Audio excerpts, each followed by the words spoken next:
All right, so today we're going to check some verbs with go. All right, go, phrasal verbs with go. Okay, we are recording our class. But first, we're going to have the next reading activity. And remember, we had talked about the phobias, right? We had talked about phobias and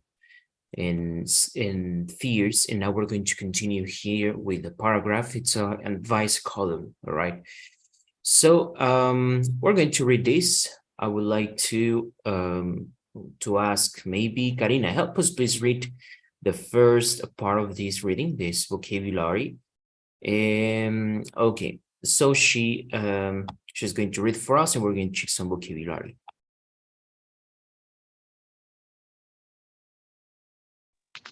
Can you repeat, please? Yes, please help us read this paragraph. First paragraph. Today we're going to look at fears and phobia. Everybody is afraid of something. Elevators, insects, snakes, and famous people have fears too. Did you know that Daniel Radcliffe is scared of clowns?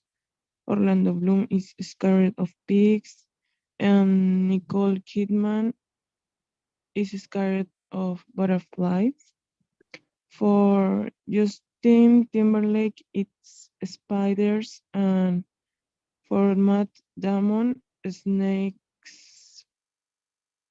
Snakes? Snakes. ¿Cómo, perdón? Snakes. Snakes. For most people, these fears aren't very important. However, when a fear becomes a phobia, an extreme and ¿cómo se pronuncia? You say uncontrollable. Uncontrollable fear, it can cause serious problems. Yes, so here the paragraph starts telling us about famous people like Daniel Radcliffe, Orlando Bloom. All right, and these people, they have phobias. And what's the difference between the fears, like fears, miedos, right? According to this paragraph, guys, maybe you already know too, what is the difference between fears and phobias?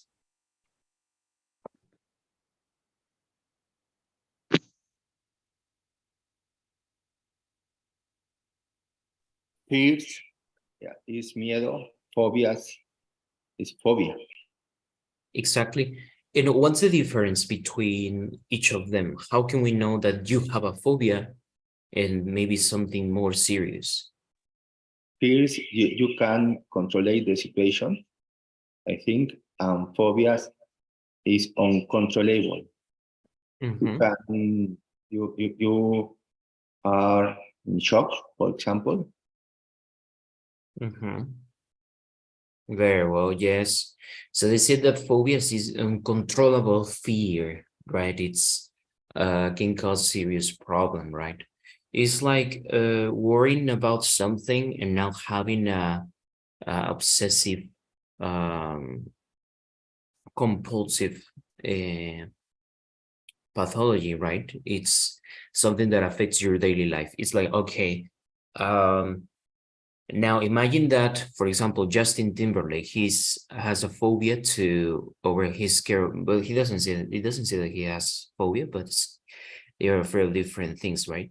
Maybe you know these actors, actresses and singers, right? And well, all of them are scared of something, even Keanu Reeves, really?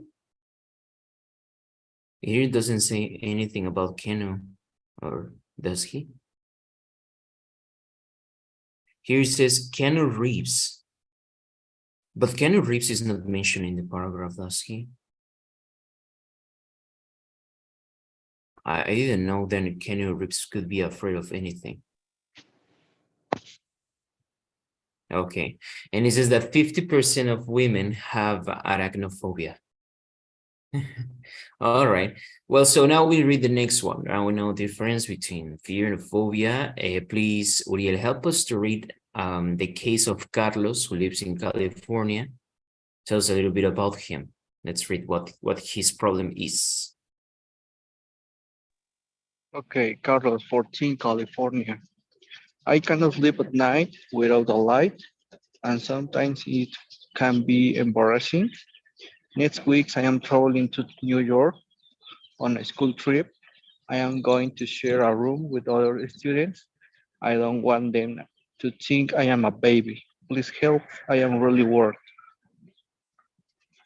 Okay, so Eh, this is okay. the case of Carlos.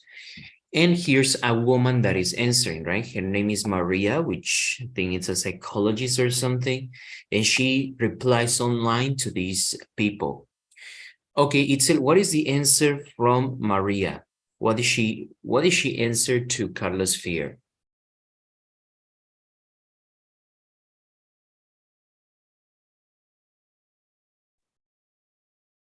Perdón, teacher, se trabó, no lo entendí. Please help us read the next paragraph. This part that says, don't be embarrassed. Okay, okay. Don't be embarrassed. Did you know that New Reese is afraid of the dark? And no one said he's a baby. Don't worry about what other people will think of you.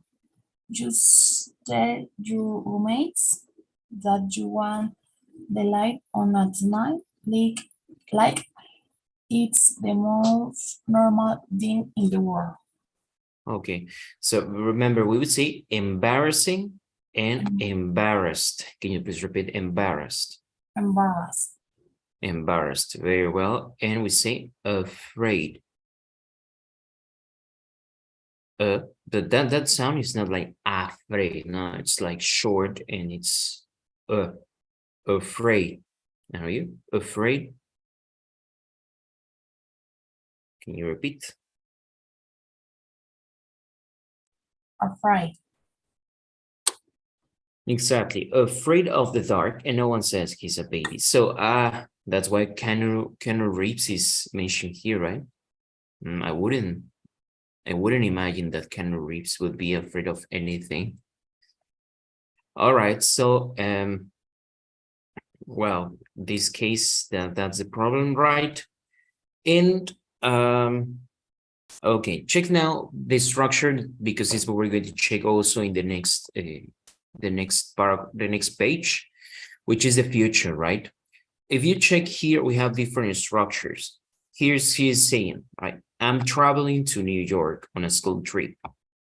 I'm traveling is present continuous, but the present continuous is used as future. Why? Because this is a plan, right? I'm going to share a room. This is also something that is a part of the plan, right? Is going to share a room with other students. And now here, in the answer, right? And then he says, don't worry about what other people will think of you. So saying, don't worry about what other people may think of you. So we are going to use the present continuous going to when we have, when we're talking about plans.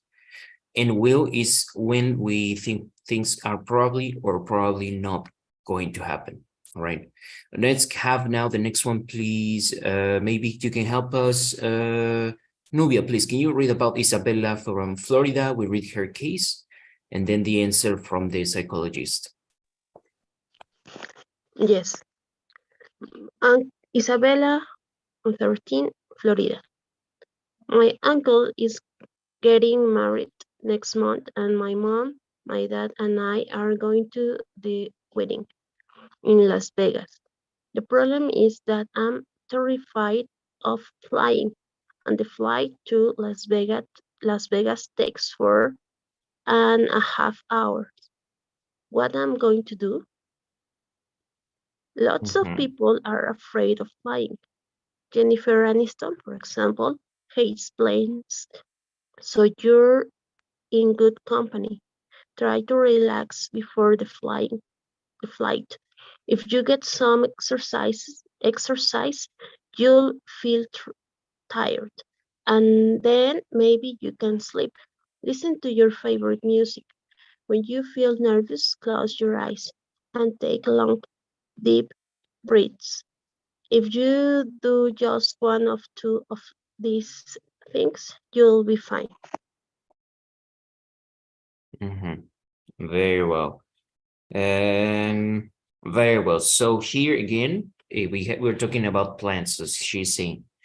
My mom and I are going to go to the wedding, or are going to the wedding. Vamos a ir a la boda. My uncle is getting married next month. ¿Por qué aquí está utilizando present continuous, right? Dice, mi tío se va a casar el siguiente mes. In this case, remember that the present continuous in future, porque si está en presente continuo, pero recuerden, no en presente continuo no siempre es cosas en el momento. Puede referirse al futuro. So in this case, we use the present continuous when it's imminent, when something will happen, like there are plans and there's everything. So it's like there's nothing you can do to reverse it, right? Entonces ya es como algo inminente y en el futuro cercano. That's why we use the present continuous for future. And this says, and Dad and I are going to the wedding. So to see the plan, right? The plan about us. And all right, so you say the answer is, for example, Jennifer Aniston, she hates planes. Okay, so if you get some exercise, we have future will, right? Because cannot be like 100% sure, but it's something that can help. You'll feel tired and then maybe you can't sleep.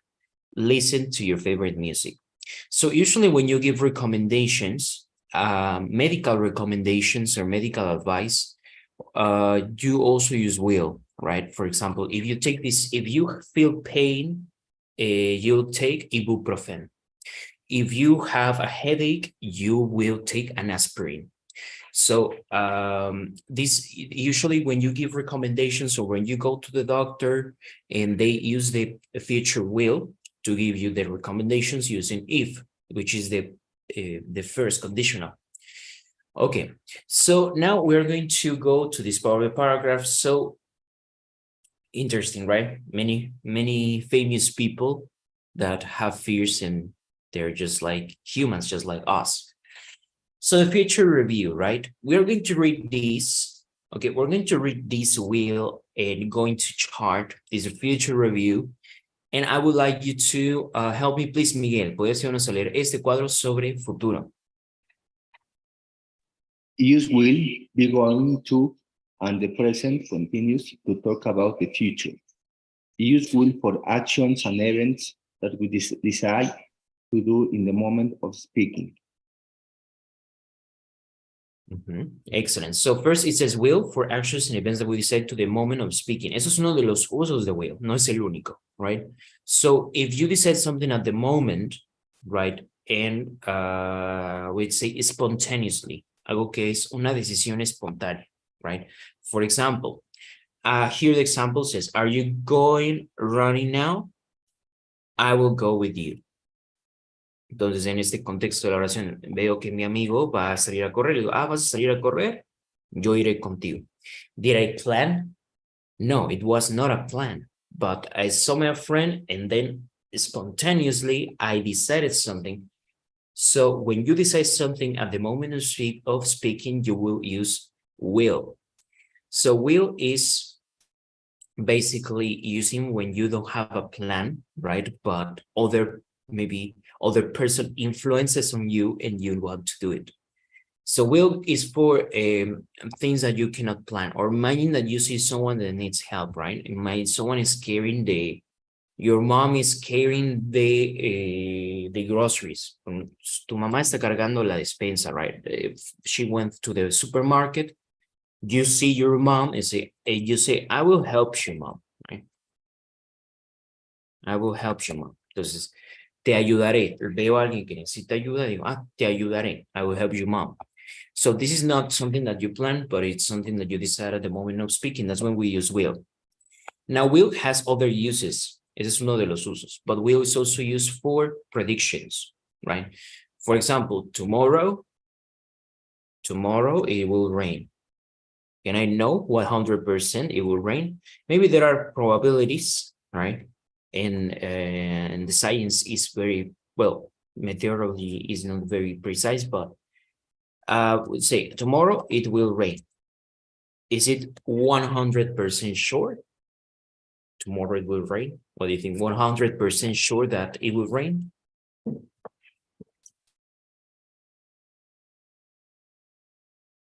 So usually we are like between a 50 and 50, right? Entonces no podemos estar seguros porque no podemos predecir exactamente el futuro. So we will say tomorrow it will rain. Y además la lluvia no es algo que dependa de nosotros como un plan con going to, right? So it doesn't depend on us, no depende de nosotros y es una predicción. Entonces vamos a utilizar will. And now imagine that you are actually seeing the clouds.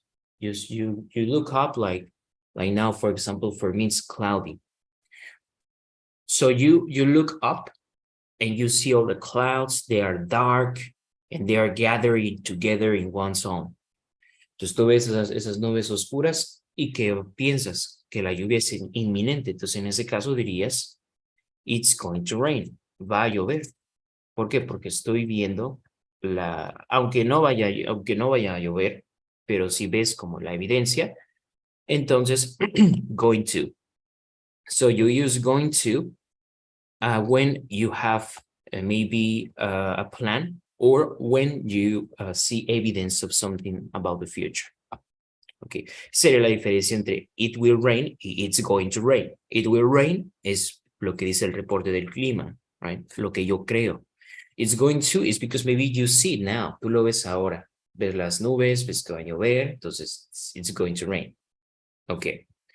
And another use of will is when you use if, right? Para hablar acerca de consecuencias. If you have a phobia, okay, I don't know. If I have a phobia,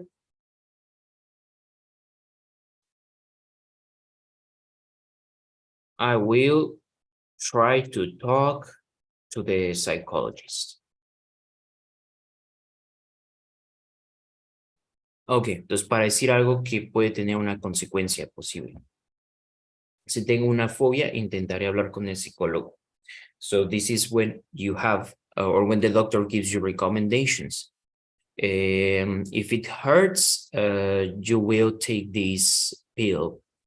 Or if I don't know, like any kind of recommendations, we can use the first conditional and the future will. Okay, so this is for the future with will. As you can see, in any of these situations, I'm talking about plans. En ninguno de estos casos, will se utiliza para planes. So that's what we're going to check. For the next one, please, Miguel, can you continue reading? Use going to for plans, actions, and events. They may be in the near future or in a more distant future time. Very well. Excellent. So it says, my brothers and his friends are, how can we complete? Going to be. In different schools next year. Yeah. Here, pay attention, right? When we have going, we use the infinitive to. Okay. Going no puede ir sin el to. It will no usa to. Now, in both cases, you will use a verb in base form. Se utiliza un verbo en forma base. I will be or I am going to be. All right. So it's not conjugated. El verbo aquí, el verbo que se nos ponga a utilizar, no tenemos que conjugarlo. All right. So in this case, for example, I could write a chart like, for example, I will be. Y no vamos a decir I will am. Después de estos verbos, ya el verbo va en forma base. I will be. So this is the same, right? For every pronoun. You will be, he will be, she will be, it will be, we will be, and they will be. Usually this has a contraction. Remember, it's I'll be, you'll be, he'll be, will be, they'll be. So this is the contraction. And for the future with be going to is I am going to be. How about this one? You will be, ¿cómo sería con? Be going to? You are going to be. You are going to be. Exactly. You are going to be. He will be.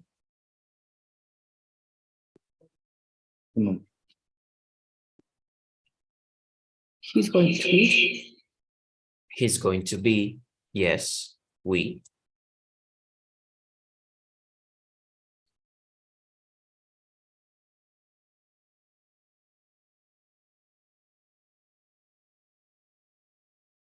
We are going to be. They.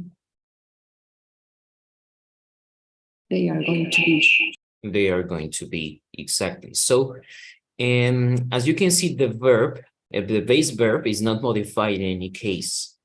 El verbo base no se modifica en ninguno de los casos, right? Es decir, el be no cambió. The only thing that changes, for example, in the case of going to, is the verb to be. I am, you are, he is, we are, they are. And in the case of the future will, it doesn't change anything. No cambia nada. Will es el mismo con todos los pronombres. Okay, so we could say that it's easy to use, right? It's easy. There are no exceptions. So the grammar is like very, very easy. Okay, so going to for plans. Okay, going to es para planes. Okay. And that's the difference. You cannot use will for plans. Will no se utiliza en planes. Okay. Now, maybe the natives overuse going to. Quizá los nativos utilizan going to y dicen gonna todo el tiempo. Que puede ser que utilicen gonna incluso cuando tendrían que utilizar will, pero bueno, eso es otra cosa. So we use gonna, that's the replacement of going to. So you can say, I am gonna, you are gonna, he's gonna, and so on. Entonces, el gonna es como juntar going con to. Entonces ya no dices gonna to, dices I'm gonna. Okay, very well. So that's for the future when you have a plan. Now, the next one, please, Miguel, use siguiente parte, por favor. Use them. Use the present continuous for planned actions and events, usually in the very near future. Excellent. So present continuous, so that you're not confused, is exactly as going to when we are going to use for future, right? So first, remember that present continuous exists as present continuous. Present continuous existe como presente continuo. Es decir, para cosas que hacemos en el momento, right? I am eating, for example. I am eating now. But the present continuous is also for future. For example, when you have a plan, but now it's imminent, right? Entonces, going to ya es un plan, ya es algo que, digamos, depende de ti y algo que quieres hacer. Now, the present continuous is when this plan is imminent, y como dice aquí, in the very near future, en un futuro muy cercano, ya digamos la siguiente semana, el siguiente mes, mañana. So, if we call it, I like to call it imminent, es algo que es inminente, algo que va a pasar sí o sí. And going to is more like distant future time. No dice el mismo libro, ¿no? Más en el futuro distante, pero aún así lo puedes utilizar también para cosas que sucederán mañana. Esto no tiene mucho que ver, sino que going to, let's say that is like 95%, right? Digamos que es un 95% que lo quieres hacer. And present continuous is like a 99% that is going to happen, right? Like getting married, right? Maybe 1 year before, you can say, I'm going to get married. Quizá un año antes dices, me voy a casar. I'm going to get married. Now, when it's 1 week before the wedding, una semana después de la boda, ya puedes decir, I am getting married. So that means that it's imminent, right? So here, I am getting married. Cuando ya la boda está a punto de suceder. I am getting married y I am going to get married si todavía falta un poquito, right? So you would say, I am going to get married, but they're virtually the same. Pero en realidad, pues son lo mismo. Going to y present continuous se utilizan ambos para planes. Any question at this moment so far? Very well. So that is for the future going to. Okay. Now with the okay, present continuous. Entonces aquí sería Lauren. ¿Cómo podemos completar aquí, Nubia? Lauren, vamos a completar con el presente continuo. Lauren is having dinner with her mother tonight. Yes, Lauren is having dinner. Ok, esta noche, entonces ya es inminente, es el futuro cercano. Ok. Y también aquí nos dice algo el libro. Be going to is used much more than will in conversation. Era lo que les comentaba.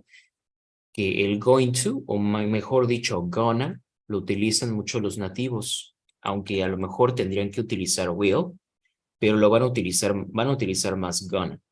All right. So in spoken English, inglés hablado, van a escuchar más gonna, aunque correctamente habría que utilizar will, pero siempre van a decir gonna, right? So this is something. So if you're talking to someone, you can feel free to use gonna, so they will understand perfectly. Okay. Well, so that was about the future. I would like to show you now one video. 1 second.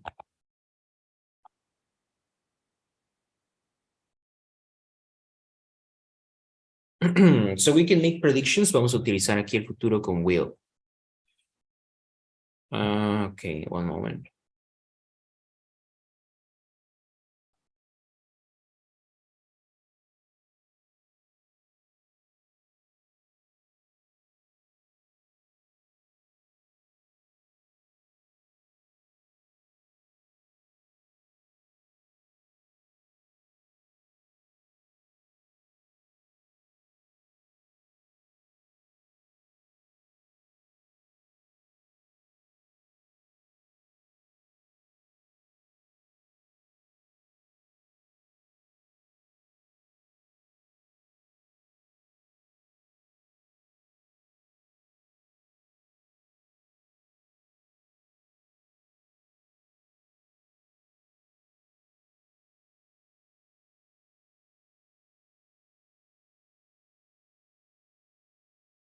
Okay, so we're going to watch this short video. It's about the climate change. Okay, it's about the climate change. Y vamos a hacer oraciones utilizando will, predicciones acerca de el futuro. So the topic of this video is it too late to stop the climate change? All right, so we're going to read it. We're going to watch it, sorry, and we have the captions. So we're going to watch it. This is also a channel that I recommend for you. It's called Kurzexat or something like that. It's German, but they have the videos in English and they talk about many topics. They are really good. Their English they use is very understandable. So I recommend that you use them. Okay, so let's watch it y vamos a ir haciendo algunas oraciones. Yo voy a poner aquí un ejemplo en un momento, but let's watch first. Climate change is just too much. There's never any good news, only graphs that get more and more red and angry. Almost every year breaks some horrible record, from the harshest heat waves to the most rapid glacier melt. It's endless and relentless. We've known for decades that rapid climate change is being caused by the release of greenhouse gases.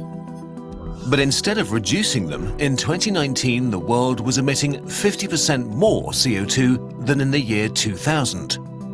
And emissions are still rising. Why is that?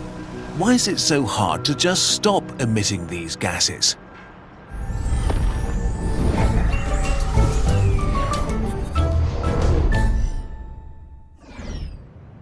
Our collective CO2 emissions can be expressed as a product of four factors. Esta palabra en alemán que significa in a nutshell en English. In a nutshell es como se dice en español, en pocas palabras. Entonces, pues, in a nutshell. Eso quiere decir en pocas palabras. And their relationship with each other.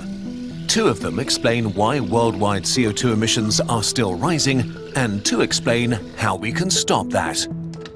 Population size, economic growth, energy intensity, and emissions per energy unit produced. Number 1, population size. People need food, homes, and clothing, and they demand luxury products from iPhones to $1 cheeseburgers. More people, higher CO2 emissions. It's a very simple equation. The global population is growing, and according to the UN, it will level off at about 11 billion in 2100, which is 40% more than today. The only way to slow down this growth is investment in healthcare and access to contraception and education in developing countries. But even with massive investment, it will take a few decades for the effects of lower birth rates to manifest themselves. So the global population will keep growing for the foreseeable future. Muy bien. No sé si vieron aquí ya varias oraciones, ¿verdad? Con will. So it says, it will take few decades for lower the birth rates. Va a tomar décadas reducir las tasas de nacimiento. The effects of lower birth rates to manifest themselves. So the global population will keep growing for La población mundial continuará creciendo, right? So no one can be 100% sure because maybe there will be a pandemic or something. So because all of these are speculations or, well, maybe they are right. They are very right? But this is a prediction, we use will. Okay? So in your opinion, okay, vamos a entonces imaginar. If the world has double population more than today. Muy bien, y ustedes completen esta oración. Si el mundo tiene el doble de población más del que tiene ahora, ¿qué pasará? Piensen en consecuencias utilizando will. Pueden escribirlo en el chat o lo pueden decir. Okay. What do you think? If the world has double population more than today,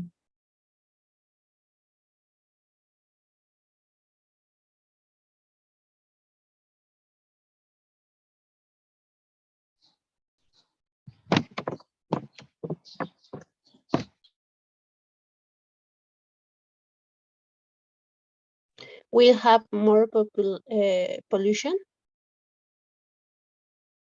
okay, the water will be finished. There will be less population. We'll say the run out. Run out quiere decir acabarse. So the water will run out. There will be more population. There, I would say, for example, there will be more crisis. Habrá más crisis. There will be more pandemics. Habrá más pandemias. Well, many consequences, right? You know, sometimes it's overwhelming. You can see like there are places, there were small towns, and just because they're close to the cities and they become these small suburb areas, right? So it's the cities, están las ciudades y a lo largo de las ciudades los suburbios, and then places that were only ranches or little towns, lugares que eran ranchos o pueblitos pequeños, y llegan constructoras y construyen pues unidades habitacionales grandes, ¿no? And all around, and then you're always listening about one new. Siempre escuchas que hay una nueva unidad habitacional. There's always new, because people don't buy, because people don't stop having babies, right? So I'm not going to say that, for example, I will stop that, right, with my own family, that I won't have family, right? So it is the same with this, but something that is overwhelming, right? For example, when you see it in some places that they have a lot of nature. For example, I was surprised when I went to Holbox some weeks ago, because Holbox is very polluted. Yo lo recuerdo hace 3 años, Holbox, y ahorita regresé y está muy, muy feo. There's a lot of trash. It smells too bad. It's a disaster. It's a mess. No, it's like no one... It's like it's forgotten by the government. Es como que el gobierno se olvidó y no one is in charge of that island. And they said that even years before, decían que pues años anteriormente era muy muy bonito y una isla paradisíaca. So basically we are transforming the word in garbage, if I could say. Okay, and that's one thing. The Vamos a ir viendo foreseeable future, oraciones con- and as a consequence, global CO2 emissions will rise over Okay, the next few emissions will rise. decades. Number 2, growth or getting richer. But it's not just about our numbers. The richer and more developed we are, the more emissions our lifestyle produces. A programmer in the US has a higher CO2 footprint than 50 farmers in Uganda. Oh, that's interesting, right? As the richer we are, the more it says un programador en Estados Unidos Print than 50 farmers in Uganda. produce más dióxido de carbono que 50 granjeros en Uganda. The world's wealth is growing almost everywhere. And although it's far from evenly distributed, economic growth has led to the highest standards of living and the largest reduction in extreme poverty in human history. Growth has become the dominant mantra of the world's economies, no matter what kind of political system they have. It's unlikely that rich countries will Aquí también tenemos una palabra que es unlikely. Unlikely means improbable. Okay. Unlikely, y si es probable, dices likely. Okay, so likely, unlikely. It's unlikely that rich countries will give up. ¿Se acuerdan de give up? ¿Qué quiere decir give up? Es un phrasal verb. Give up, ¿qué quiere decir?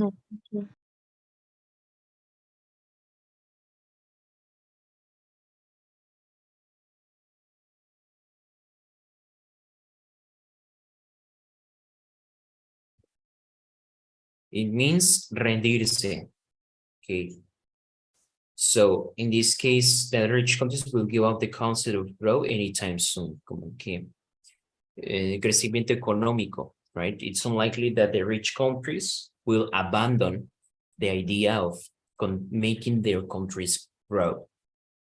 give up the concept of growth anytime soon. But even if they were to, developing countries want to become rich too. For billions of people, the end of growth would probably mean staying poor, and so developing countries are not willing to stop growing their economies. All in all, we can be sure that growth as a guiding economic ideology is not going to go away anytime soon. More countries and their citizens around the world Y tenemos más oraciones con will. will grow and become richer, while the rich economies will continue to grow their wealth. There are some signs that growth can be decoupled from CO2 emissions, but we're not close to that yet. As a consequence of this growth, CO2 emissions will rise. Okay, so far we've learned that because of population growth and economic growth, humanity's CO2 emissions will increase, which is the opposite of what should be happening. We need to slow, peak, and then reduce annual emissions. The next two factors describe how we can actually do this. Number 3, energy intensity. Energy intensity describes how efficiently we use energy. A street food vendor in rural Brazil might burn coal to cook, while a street food vendor in France might use an induction stove powered by nuclear energy. The latter is way more efficient. The more efficient something is, the less energy we need to do something, be it powering a metropolitan area or grilling a kebab. So making our technology more efficient and coming up with more efficient ways to organize our societies is one of the most important ways to reduce the modern world's CO2 dependency. This can mean everything from reducing power consumption with AI, the electrification of the transportation and industrial sectors, or sustainable concrete production. The opportunities for improvement are almost limitless, and human ingenuity can run wild. But we know that increasing efficiency alone will not be enough, mostly for 3 reasons. 1. Direct rebound effects. This means that once something becomes more efficient, it's used more, and so overall the increased efficiency does not lead to a reduction as impressive as you would first think. Or worse, sometimes more efficiency makes humans not use less of a resource, but more of it. When planes became more fuel efficient, Okay, so that's about the energy too. So, well, that's one thing, right? about the climate change. So I would like to now check with you the next, well, different topic. And it's about these phrasal verbs. So now phrasal verbs with the go. Okay, vamos a ver go through, going for, go out, go about, and so on. Muy bien, vamos a leer solamente este párrafo y los demás, bueno, este se lo que, no, lo podemos revisar también. Please help us, Nubia. Can you read this paragraph? Amelia's story. I will tell you when to stop. Okay. Amelia has been going through a difficult time at work, so she decided to cheer herself up by going in for a competition. The prize was a luxury holiday in the Caribbean. Amelia has had to go without a holiday for several years now, so she really wanted to win. The competition was to write a story beginning. Suddenly the lights went out. The problem was that Amelia could not think of an idea for her story. How can I go about Okay, just stop it? here. Thank you. Excellent, Nubia. Thank you so much. So we have the first, that is go. Aquí vamos a pensar que el verbo obviamente es en forma base, ¿ok? Go through. Aquí obviamente está conjugado. Entonces, ¿qué quiere decir go through?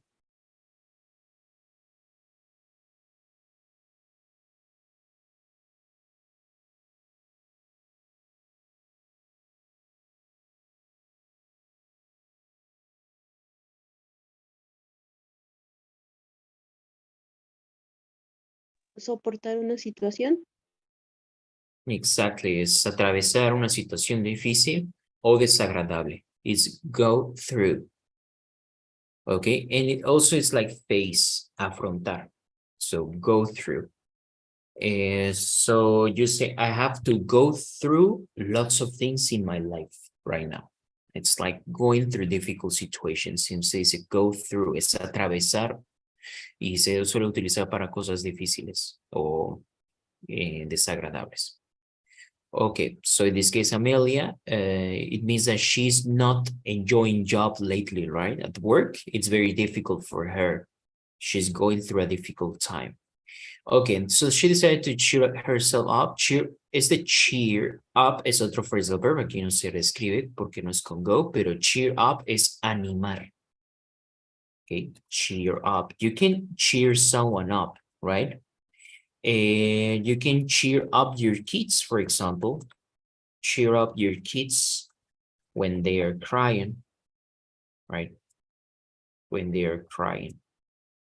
So when your kids are crying, you cheer them up. Cheer up es un phrasal verb separable, es decir, puedes decir cheer, por ejemplo, cheer me up. Cheer me up es anímame, ¿no? Es decir, anímame. O cheer up me.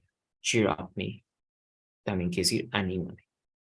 Entonces, cheer up es animar a alguien. De ahí viene la palabra cheerleader, que es un porrista o animador, ¿no? Cheerleader. All right.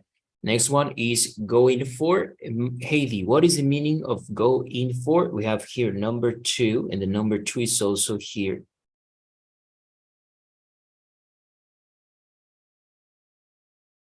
Oh, she's not available, right? Can I ask maybe Gabi, please? Number Heidi, yes. Okay. Going for, what is the meaning? I think it's hacer una competencia. Hacer una competencia. Es going for es como ir por ello. Ir por ello. Entonces, ir por una competencia. Going for. Okay, teacher, thank you. Por ejemplo, se suele decir, por ejemplo, go for it. Cuando go for it, quiere decir animar a alguien a seguir una meta. Go for it. Ve por él. No, ve por ello. Consíguelo. Go for it. Okay. Gabriela, what is the meaning of go without? Amelia has had to go without. It's number 3. No have something which you usually have. Exactly. Entonces, Amelia, fíjense que ahí tenemos el presente perfecto. ¿Qué Ujú. quiere decir? Amelia has had to go without. Que eso no lo tenía planeado. Ajá, Amelia ha tenido que go without. Ha tenido que Hacer algo. holiday for several years now. Como que ha estado sin, ha estado sin vacaciones por varios años. Ujú. Okay. Uriel, what is the meaning of when go out? En este caso es go out, en pasado sería went out. Pero ¿qué quiere decir go out?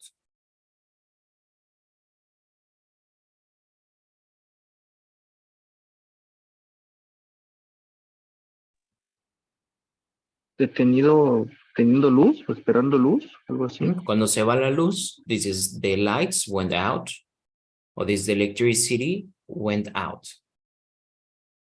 Esto quiere decir que se fue la luz, se fue la electricidad. Right? You see, the lights went out. Ok, vamos a leer el siguiente párrafo. Vamos a pedirle a Karina, please help us read the next paragraph. How can I? How can I go about getting a good idea? She asked me. It must be something special so that the youths go for my story over all the others. I suggest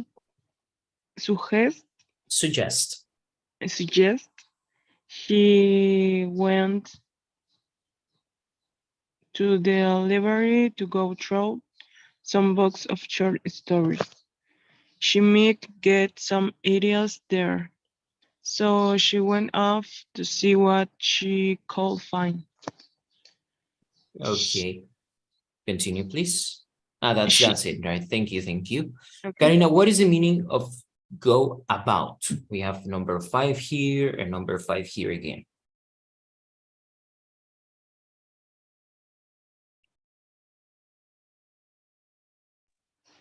Como si tuviera una buena idea sobre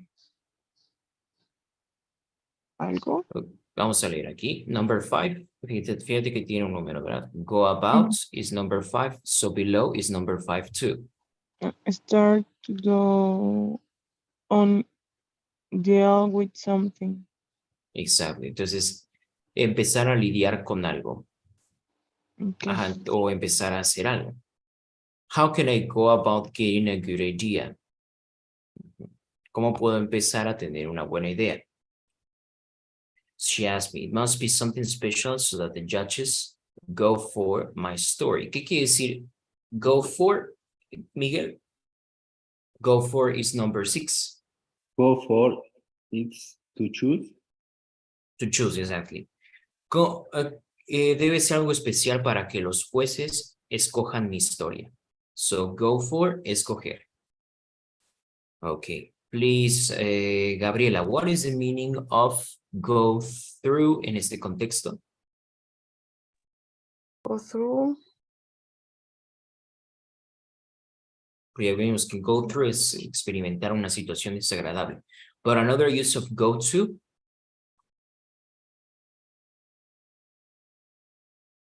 Go to or go through. Go through, number 7. Okay. O sea que tiene que revisar con el contenido de los libros de Exactly. las pequeñas historias. Correct. So go Con through es cuidado. examinar los contenidos de algo cuidadosamente. Es go through. Ese es otro uso de go through. Uriel, what is the meaning of go off?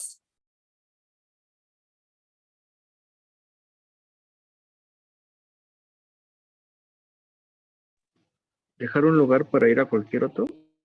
Yeah, in this case, it's an unnecessary phrasal verb, right? Digamos que esos phrasal verbs innecesarios normalmente utilizan off como start off. Puedes decir simplemente start. Aquí, por ejemplo, went off, puedes decir simplemente went. Ella se fue a ver lo que podía buscar. Realmente el off no le añade nada más que suene más fluido o más natural. pero realmente puede funcionar igual sin el of. Okay. And I would like to ask, please, Heidi, help us read the last paragraph. Yes, teacher. She soon found some great stories. She read one and then another, and she went on reading all afternoon. Then she noticed a strange smell, and suddenly the lights went out. She looked up and saw that the library was on fire. Of course, that gave her the idea for her story. I hope she wins. Okay, very well. So what is the meaning, Heidi, of went on? Que ella continuó leyendo toda la tarde. Exactly. So go on means continuar o proseguir. You can say go on. Incluso cuando alguien está hablando, le quieres decir prosigue, continúa hablando, dices go on. Okay, teacher. Es a synonym of continue. Puedes decir continue, puedes decir go on. Solo que go on is more like native people, right? Okay, very well. So any questions about these phrasal verbs? Go through, going for, go without, go out, go about, go for, go on.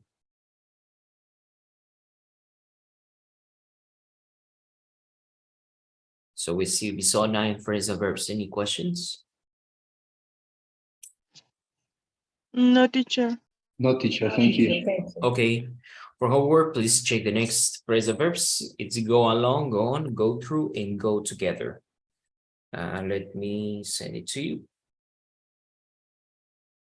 And we'll practice with some exercises for this. Okay, guys, so thank you for joining us today and have a good day. Take care.